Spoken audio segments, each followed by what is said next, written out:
ونستغفره ونعوذ بالله من شرور أنفسنا ومن سيئات أعمالنا من يهده الله فلا مضل له ومن يضلله فلا هادي له ونشهد أن لا إله إلا الله وحده لا شريك له أما بعد فأعوذ بالله من الشيطان الرجيم بسم الله الرحمن الرحيم وما أبرئ نفسي إن النفس لأمارة بالسوء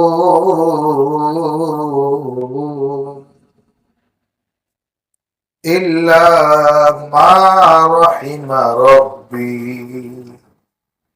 إن ربي غفور رحيم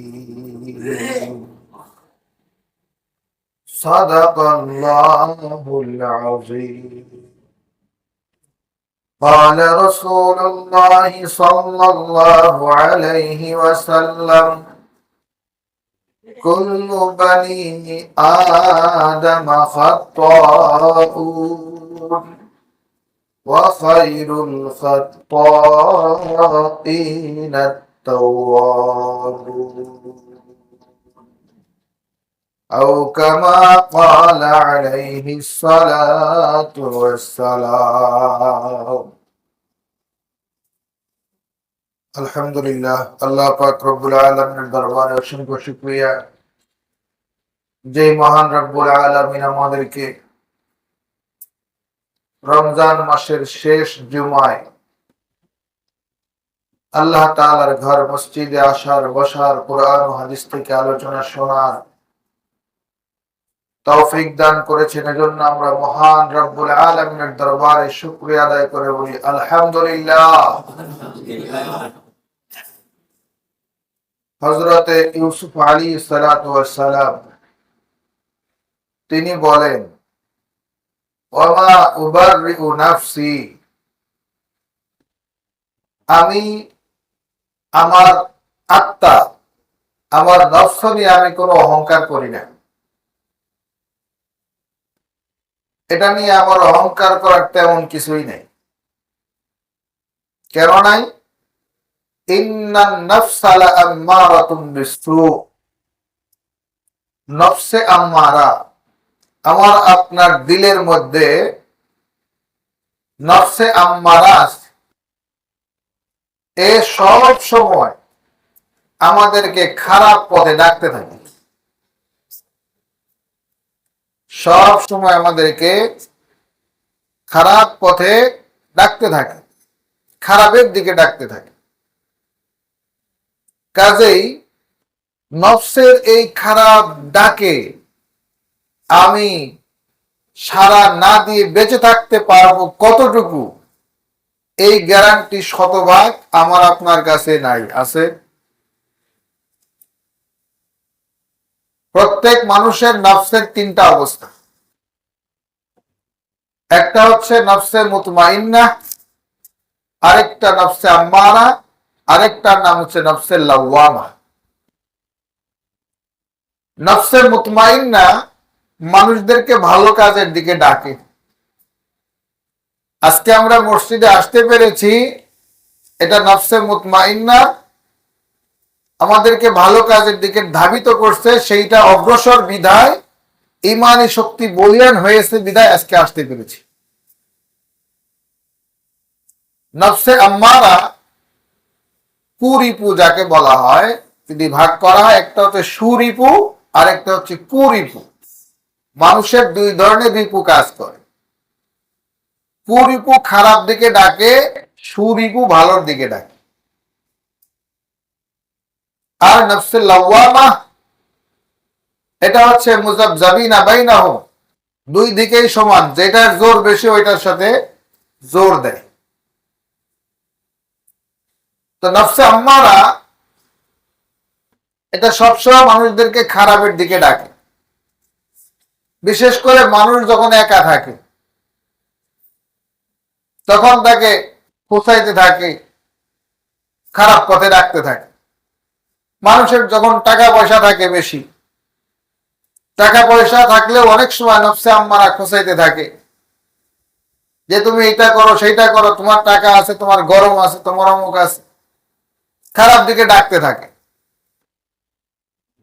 স্বাস্থ্য ভালো আছে, এটাও মানুষকে অনেক সময় নফসে আম্মারা ডাকতে থাকে, তোমার সুঠাম দেহি, তুমি স্বাস্থ্যবান, তুমি মজবুত, তুমি অমুক করতে পারো, তমুক করতে পারো, তুমি পাপে জড়াইতে পারো, ডাকতে থাকে। ইউসুফ আলাইহিস সালাতু ওয়াস সালাম বলেন, ইল্লা মা রাহিমা রাব্বি, আমার আল্লাহ, আমার মালিক, আমার খালিক আমার উপর দয়া করেছেন বিদায় আমি সঠিক পথে আছি। আল্লাহ পাক রব্বুল আলামিন যদি আমাদের প্রতি রহমত না করতেন, দয়া না করতেন, তাহলে আজকে আমরা মসজিদে আসতে পারতাম না।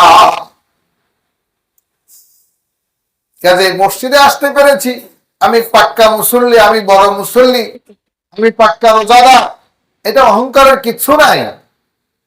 আল্লাহ পাক এর রহমত শয়তানের পরিপূর ডাকের থেকে প্রাধান্য পেয়েছে বিধায় আজকে আমি আসতে পেরেছি, এটা মালিকের দয়া। ইন্না রাব্বি গফুরুর রহিম, নিশ্চয় আমার আপনার মালিক আমার আল্লাহ, তিনি গফুরুর রহিম, তিনি ক্ষমাশীল, তিনি অসীম দয়ালু এবং ক্ষমাশীল।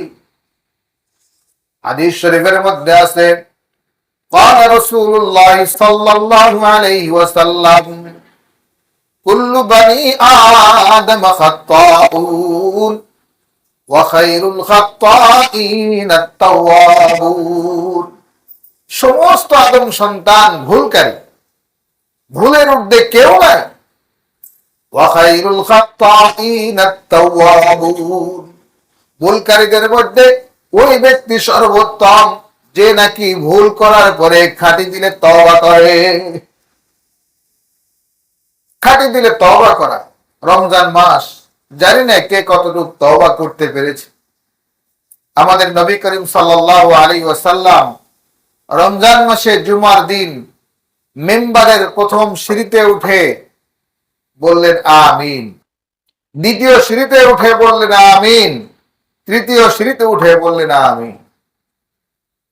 সাহাবায়ে কেরাম জিজ্ঞাসা করেন, ইয়া রাসূলুল্লাহ, আপনি তো মেম্বারে ওঠার সময় কখনো আমিন বলেন না, আজকে আমিন বলার কারণটা কি? নবী করিম সাল্লাল্লাহু আলাইহি ওয়াসাল্লাম বলেন, এই মুহূর্তে জিবরাইল আমিন আলাইহিস সালাতু ওয়াস সালাম আমার নিকট ওহী নিয়ে এসেছেন। তিনি বললেন, ধ্বংস হোক ওই ব্যক্তি যে ব্যক্তি রমজান মাস পেল অথচ নিজের গুনাহ মাফ করাইতে পারে নাই, ওই ব্যক্তি ধ্বংস হয়ে যাক। তার জবাবে আল্লাহ নবী বলছেন আমিন। কত বড় কথা! রমজান মাস পেলাম অথচ গুনাহ মাফ করাইতে পারি নাই তওবা দ্বারা, নিজের অনুশোচনা দ্বারা, নিজের অনুতপ্ত হওয়া দ্বারা। আল্লাহ নবী জিবরাইলের কথার সাথে বলছেন আমিন। নবীজি যদি বলে থাকেন আমিন, আমিন শব্দের অর্থ হচ্ছে হে আল্লাহ আপনি কবুল করেন।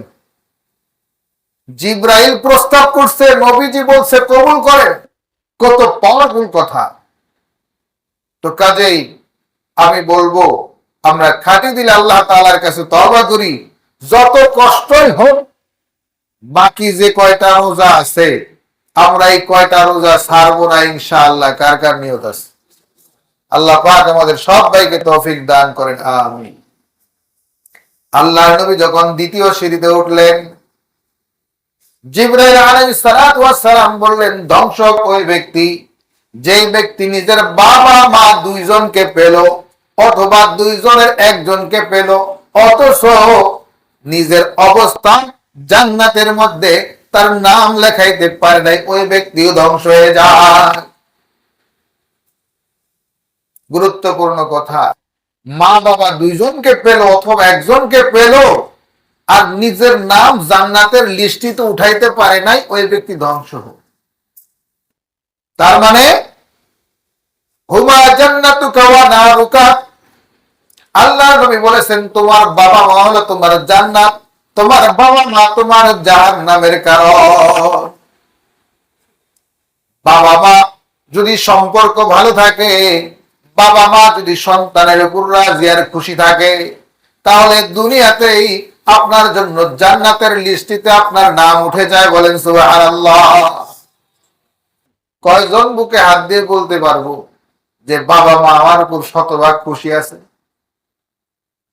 শতভাগ খুশি আছেন? কয়জন লোক আমরা বলতে পারবো?